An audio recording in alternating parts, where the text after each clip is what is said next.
ভিডিওতে আমরা পঞ্চম শ্রেণী তৃতীয় পর্যায়ক্রমিক মূল্যায়নের বাংলা 2 নম্বর স্কুলের প্রশ্ন উত্তরগুলো আলোচনা করব। একে আছে সঠিক উত্তরটি বেছে নিয়ে শূন্যস্থানে বসাও। একের 1 ওপারেতে বৃষ্টি এলো ঝাপসা গাছপালা। একের 2 না ভাই তোমার সঙ্গে আর আমি চাষ করতে যাব না, তুমি বড্ড ঠকাও। একের 3 কোনো কোনো ভোরবেলায় ছাত্ররা দেয়ানজির পুকুর পাড়ে তাদের প্রিয় অঙ্কের মাস্টারমশায়ের মেষবাড়িতে পৌঁছে গেলে দেখতো তিনি অনেক আগে উঠে রামকৃষ্ণ স্তোত্রগান করছেন। একের 4 আকাশে থাক ঝড় বৃষ্টি আর কিছু রোদ্দুর। একের 5 ক্ষুররামের পিতার নাম দীনু ভট্টাচার্য। একের 6 তখন আমি একলা তো নই, থাকে না দুঃখ কোনোই, শালবনে বা তালসুপুরির বনে। 2-এর দাগে আসি। 2-এর 1 আকাশে 2 বন্ধুর নাম পেটকাটা আর চাঁদিয়াল।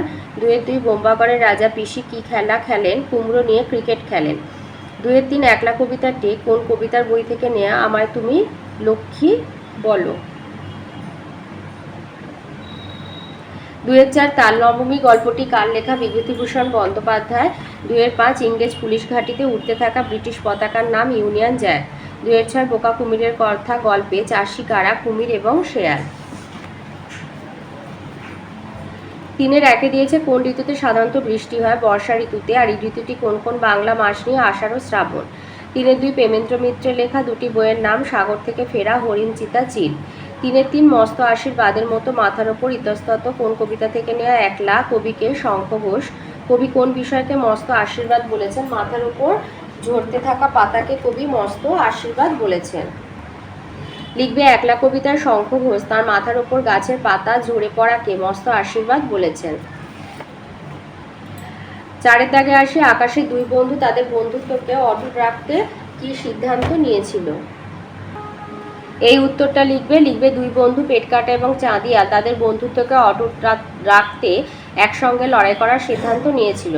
তারা সিদ্ধান্ত নিয়েছিল তাদের মধ্যে প্যাঁচ খেলা শুরু হলে তারা দুটো সুতোয় জট পাকিয়ে ছিঁড়ে ফেলে একসঙ্গে উড়ে যাবে। 4-এর 2 বলেছে কে কিভাবে জটি পিসিমাকে তাল জোগাড় করে এনে দিয়েছিল। এই উত্তরটা লিখবে। গোপাল খুব ভোরবেলা ঘুম থেকে উঠে টিপটিপ বৃষ্টির মধ্যে তালদিঘির ধারে তাল কুড়োতে যায়। তালদিঘির মাঠে ছিল 1 হাঁটু জল আর কাদা। সেই সব পেরিয়ে গোপাল তার সাধ্য মতো 2টো তাল সংগ্রহ করে জটি পিসিমাকে এনে দিয়েছিল। 4-এর 3 আগুন লাগিয়েছে টেলিফোন আর টেলিগ্রাফের অফিসেও, কারা কেন এমন করেছিল। এই উত্তরটা লিখবে। কারা এমন করেছিল, চট্টগ্রাম শহরের বাসিন্দা অল্প বয়সী কিছু ছেলে মাস্টারদার বুদ্ধিমতো এমন কাণ্ড করেছিল। কেন করেছিল, চট্টগ্রামকে ইংরেজ শাসন থেকে মুক্ত করার জন্য ছেলেরা ইংরেজদের গোলা বারুদের ভাণ্ডারটি দখল করে নিয়ে আগুন লাগিয়ে দিয়েছিল। টেলিফোন আর টেলিগ্রাফের অফিসেও আগুন দিয়েছিল। 2 জায়গায় রেল লাইনও ভেঙে ফেলেছিল।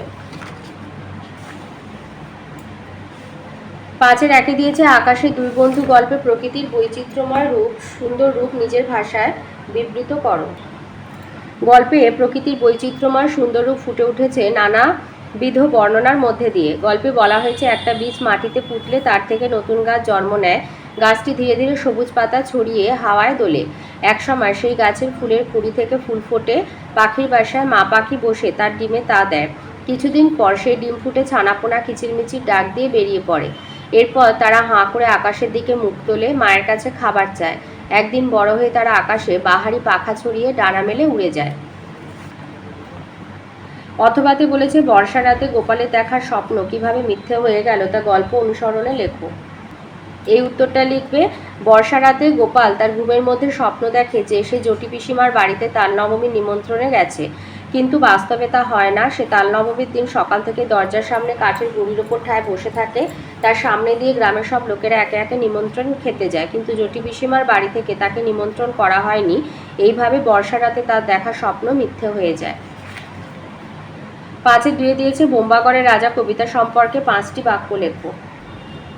লিখবে বোম্বাগড়ের রাজার রাজ্যে সবকিছুই অত্যন্ত মজার ও অদ্ভুত। সেখানে রাজা ছবির ফ্রেমে আমসত্ত্ব ভাজা বাঁধিয়ে রাখেন। 1, 2 রানীর মাথায় সারা দিন রাত বালিশ বাঁধা থাকে, এটা 2 নম্বর।